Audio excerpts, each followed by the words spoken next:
की सीनियर दिफाई तज्जियाकार air marshal retired Amir Masood साहब इस वक्त हमें ज्वाइन करें प्रोग्राम में। सर अस्सलाम वालेकुम, thank you for joining us Aamir साहब। जी वालेकुम सलाम। आमिर साहब, to begin with, how are you looking at this development? Pakistan ने अपने आप को जिस तरह से पोजीशन किया है एज अ की bridge between Iran and Washington, और जिस तरह की एक तासुर नज़र आ रहा था, जिस किस्म की स्टेटमेंट्स आ रही थी, डेडलाइंस आ रही थी, और जो माहौल मज़ीद कशीदा होता दिखाई दे रहा था, ईरान आपके ख्याल में आमिर साहब कैसे, एक तो पाकिस्तान भी ये स्पेस, सिफारती स्पेस क्रिएट करने में कैसे कामयाब हुआ, और ईरान अग्री कैसे कर गया? क्योंकि सीज फायर तो वो चाहते थे कि एक परमानेंट सोल्यूशन की तरफ जाए, आर्जी एक सीज फायर के लिए तो वो भी अग्री नहीं कर रहे थे। बिस्मिल्लाहिर्रहमानिर्रहीम। देखिए, पहले तो हम सबको बहुत मुबारक हो एज पाकिस्तानी। मेरा ख्याल में ये एक ऐसा लम्हा है जिसको हमें ज़रूर सेलिब्रेट करना चाहिए, जिसको अल्लाह का शुक्र अदा करना चाहिए, क्योंकि इस तरह की सफारती कामयाबी जो है, मैंने कम अज़ कम being a student and an instructor of the security studies, मैंने कभी ना पढ़ा है ना देखा है कि मतलब इस नौइयत की पाकिस्तान को सफारती कामयाबी हासिल हुई हो। और वो भी उस वक़्त जबकि पाकिस्तान को बहुत कोशिश की गई दुश्मन की तरफ से कि इसको जो है आइसोलेट किया जा सके और इसको हर तरह से टेररिस्ट और एक बड़ा इमेच्योर और मोस्ट डेंजरस कंट्री का खिताब दिया जा सके। तो उसके इन इन्वायरमेंट्स के होते हुए, इन तमाम टेररिज्म के होते हुए, इन तमाम चैलेंजेस के होते हुए, और with hostile neighbours all around, हमने जो इस वक्त जो ये एक डिप्लोमेटिक एक सफारती कामयाबी हासिल की है, बेशक इसमें पॉलिटिकल मिलिट्री लीडरशिप और तमाम लोग जो कि इसमें इन्वॉल्व रहे हैं उनको बहुत मुबारकबाद, और ये एक बहुत बड़ी कामयाबी है। और इसको सबसे इम्पोर्टेंट चीज़ ये है कि दुनिया इस कामयाबी को मान रही है, और वो ममालिक जो कि बहुत क्रेडिबल किस्म की कंट्रीज हैं और न्यूट्रल स्टांस जिनका रहा, उन्होंने भी इस कामयाबी को बहुत माना है। और अनडाउटेडली अगर देखें तो पूरी दुनिया पिछले 40 दिन से एक सख्ते की हालत में थी, एक अनसर्टेनिटी थी, वॉलेटिलिटी थी, बहुत ज्यादा जो है वो एक एटमॉस्फेयर में, आप कहें कि जहां तक फाइनेंसिस का ताल्लुक, इकोनॉमिक्स का ताल्लुक है, डिप्लोमेसी का ताल्लुक है, एक एक आग सी लगी हुई थी। और उसके होते हुए सबकी निगाह निगाह इसी बात पे थी कि नेक्स्ट डे क्या होने वाला है।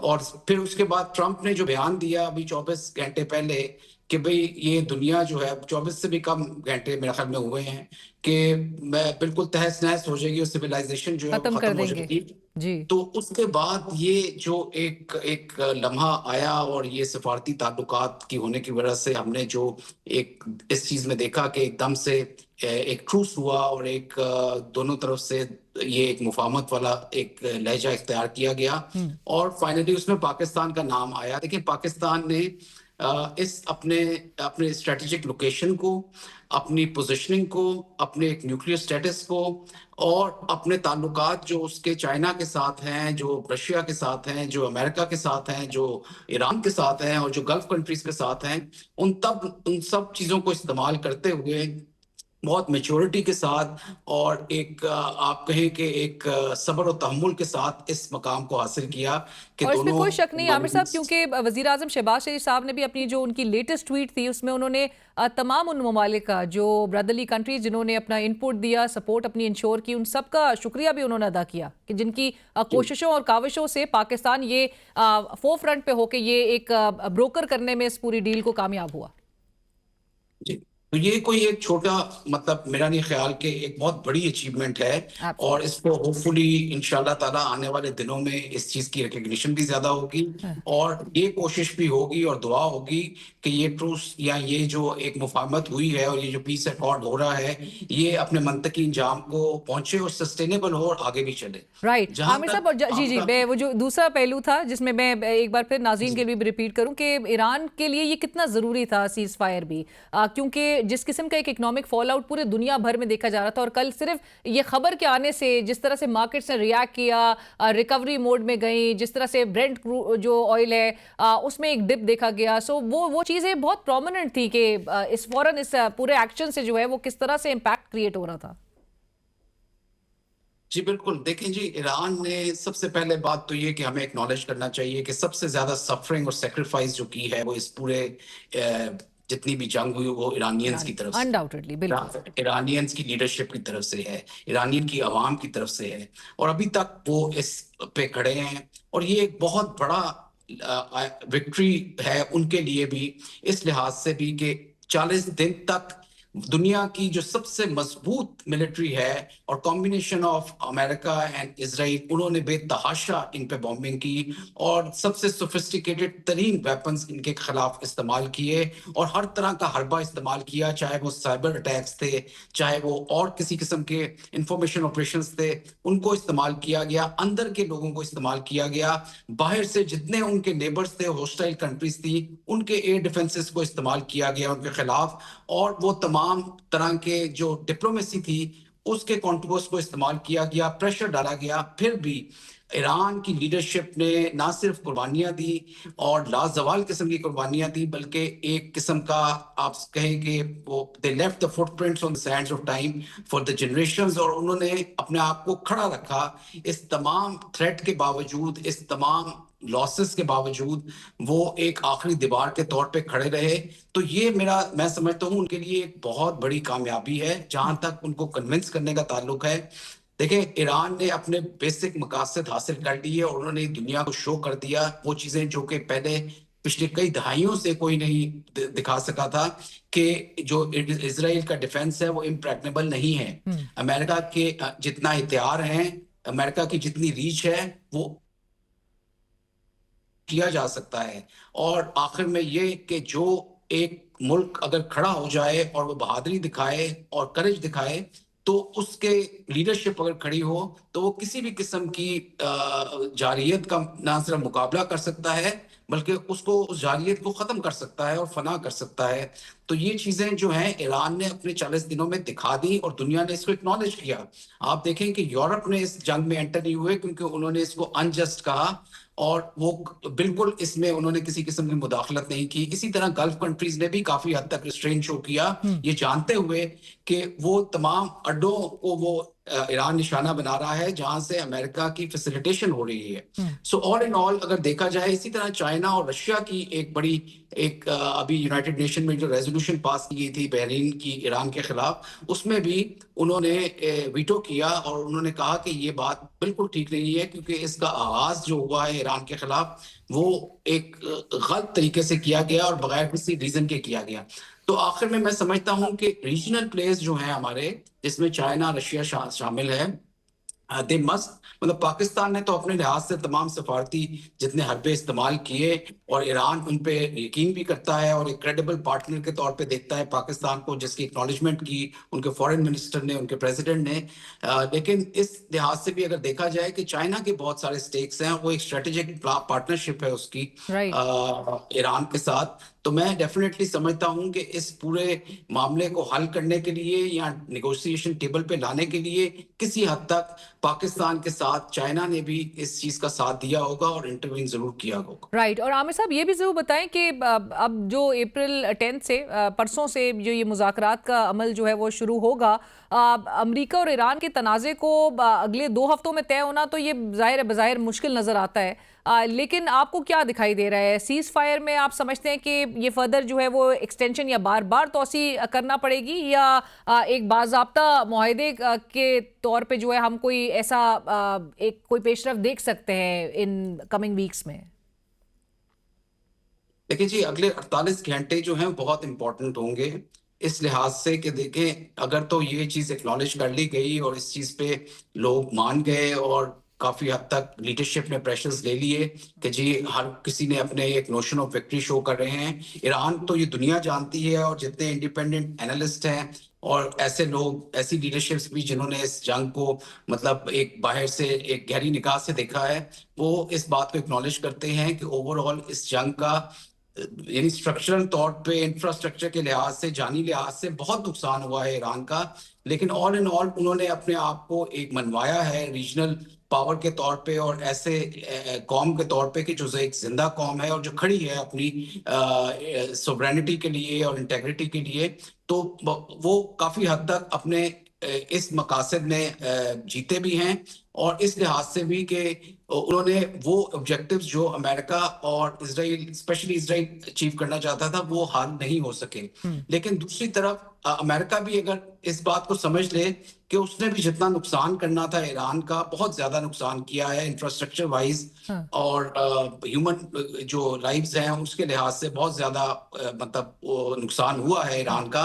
और अमेरिका ने जहां पे भी इस तरह के हमले किए हैं, चाहे वो कोई और गल्फ स्टेट हो, तो वो इस ऑब्जेक्टिव के तहत या इस नैरेटिव के तहत किए हैं कि हम इंडिपेंडेंस लाना चाहते हैं और रिजीम चेंज इसलिए चाहते हैं ताकि उधर की आवाम को हम एक लिबर्टी दें।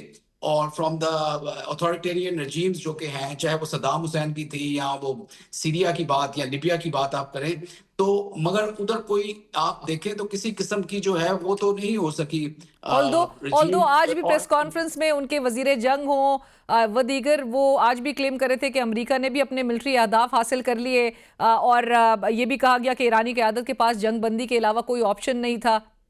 जी बिल्कुल, मैं वही कहना चाह रहा हूँ कि अगर इसी नोशन पे वो सेटिस्फाइड हैं तो कोई मसला नहीं। हाँ। मतलब आप वो अगर इस पे खुश हैं तो ठीक है, बिकॉज अमेरिका ने जहां पे भी ये चीज रिजीम चेंज की है वहां पे एक बहुत ज्यादा केओस हुआ है और उसके बाद कभी भी कोई ऐसी चीज नहीं आई कि जहां से स्टेबिलिटी आई हो। वो तमाम मुल्क अभी तक स्ट्रगल कर रहे हैं और काफी उनका नुकसान हुआ है। तो इस लिहाज से ईरान का नुकसान इंफ्रास्ट्रक्चर वाइज तो उन्होंने बहुत कर दिया और अगर वो इस चीज को विक्ट्री समझते हैं तो सो बी इट। एंड हम मतलब इस लिहाज से खुश हैं कि और फर्दर वो नुकसान ना करें और ईरान भी यही चाहता है कि ज्यादा और जानी और माली नुकसान ना हो राइट, जब पर तक आमिर ईरान के पास। साहब कतल कलामी की माफी, लेकिन मुज़ाकरात का आगाज फिर आप क्या समझते हैं कहाँ से होना चाहिए? क्योंकि ईरान की तरफ से अमेरिका के जो 15 नुकात थे वो मुस्तरद कर दिए गए थे, आपको पता है। तो अपनी अपनी पोजीशन से जाहिर है कहीं ना कहीं फ्लेक्सिबिलिटी दिखाना है, पीछे हटना है दोनों साइड्स को।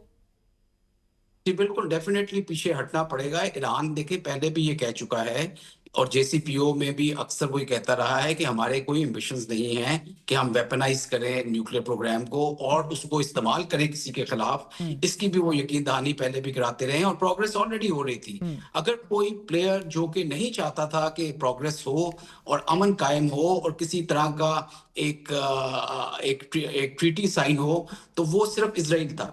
और ये इजरायली का प्रेशर था कि जिसपे आके अमेरिका ने इतने हमले किए और वो समझते थे कि उनके ऑब्जेक्टिव 24 से 48 घंटे में हासिल हो जाएंगे, जो कि नहीं हो सके 40 दिनों में और ना हो सकते हैं आगे आने वाले दिनों में, जिसका एहसास उन्हें भी है, उनके मिलिट्री लीडर्स को भी है, उनके थिंक टैंक्स को भी है, उनकी अवाम को भी है।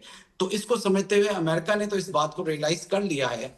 लेकिन इसराइल एक ऐसा फैक्टर जरूर है जिसको देखना पड़ेगा, क्योंकि उन्होंने लेबनान में अपने हमले बहुत तेज कर दिए और हैं अब पिछले बिल्कुल कोई एग्जैक्टली, और 8-10 उन्होंने घंटों पहले ही में। आउटराइटली रिजेक्ट कर दिया था that Lebanon is not included in the cease fire.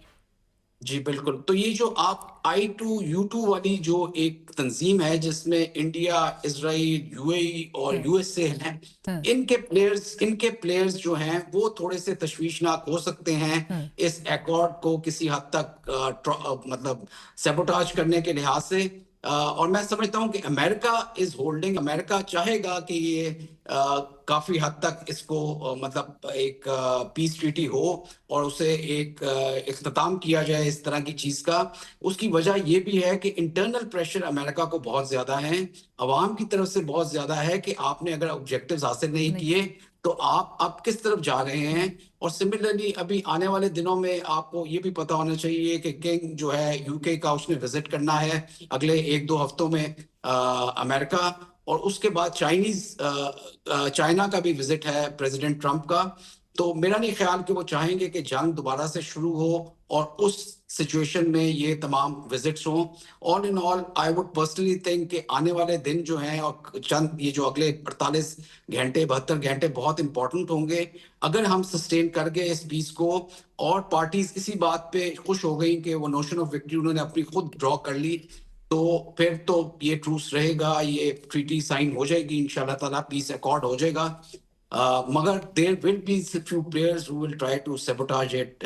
Spoilers यानी आमिर साहब आप समझते हैं कि वो एक्टिव नजर आएंगे next 48 hours, like you said will be very important. But आखिर में ये भी आमिर साहब, डू यू फील कि ईरान के लिए अब जो एक बिगेस्ट टेक अवे था इस पूरी जंग के सिनेरियो में, वो स्ट्रेट ऑफ हॉर्मुज की जो क्लोजर रही, और वो कभी भी इसको एक स्ट्रेटेजिक डेटरेंट के तौर पे जो है वो इस्तेमाल कर सकता है?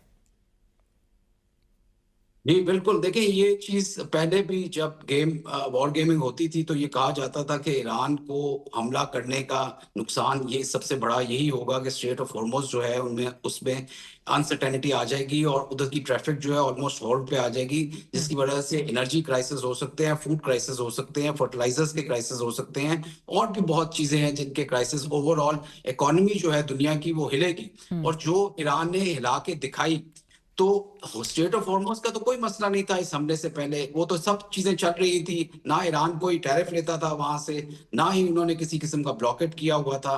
लेकिन आने वाले दिनों में इस चीज़ की इम्पोर्टेंस और बढ़ेगी और ये देखना है कि ईरान की टर्म्स में स्टेट ऑफ हॉर्मुज़ को अगर डिसाइड किया जाता है, तो डेफ़िनिटली ये एक बहुत बड़ी विक्ट्री होगी ईरान के लिए।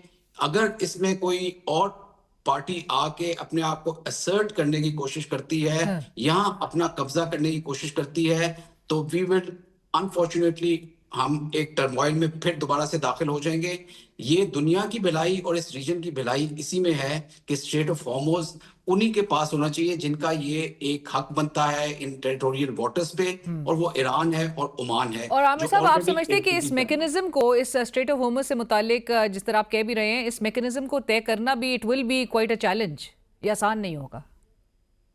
जी, it will be a challenge, but till the time ये अगर ओमान और ईरान पे छोड़ दिया जाए, जिस तरह बाकी स्विस कैनाल का है या पनामा कैनाल है, ये जो भी ट्रैफिक गुजरती है उसके जो मतलब 7 कॉन्टिगुअस बॉर्डर्स जिन कंट्रीज के लगते हैं, हम्म। वो उसकी रिस्पॉन्सिबिलिटी होती है। इस तरह से उनको रिस्पॉन्सिबिलिटी दी जाए और ये डिसाइड किया जाए कि जी टैरिफ्स को आगे पीछे थोड़ा कम किया जा सकता है डेफिनेटली। तो इसमें कोई मेरा ख्याल में दोनों पार्टीज के लिए विन विन सिचुएशन है। एक कंट्रोल रहेगा और जिसकी जो जगह है उसका जो है हक है वो उसके पास रहेगा। तो राइट। मैं समझता हूँ कि स्टेट ऑफ हॉर्मुज़ जो है that is going to be an important point of discussion जब ये पीस टॉक होती हैं और कुछ अच्छी चीज सामने आएगी जिसमें एक रीजनल प्लेयर्स के लिए विन विन सिचुएशन होगी। और लास्टली मैं ये भी कहता चलूं, देखें गल्फ स्टेट्स के लिए भी ये एक रियलाइजेशन है और वो इस ट्रीटी को या इस अकॉर्ड को चाहेंगे कि वो हो जाए, बिकॉज उनका भी बहुत नुकसान हुआ है जहां तक उनकी इमेज है, जहां तक उनकी इकोनॉमी है, जहां तक उनकी एनर्जी की जो फ्लो थी और जो उसकी लॉजिस्टिक्स है उसको हर्ट किया गया है। तो काफी सारे जो सेम प्लेयर्स हैं गल्फ स्टेट्स में, वो ये चाहेंगे कि इस जंग को खत्म किया जाए और ये जो एक मैडनेस है इसको मतलब अख्ताम पजीर हो ये इस रीजन के अंदर। Absolutely, thank you so much Aamir साहब, बहुत शुक्रिया। और इसी के साथ ही कल तक के लिए इजाजत दीजिए। अल्लाह हाफिज।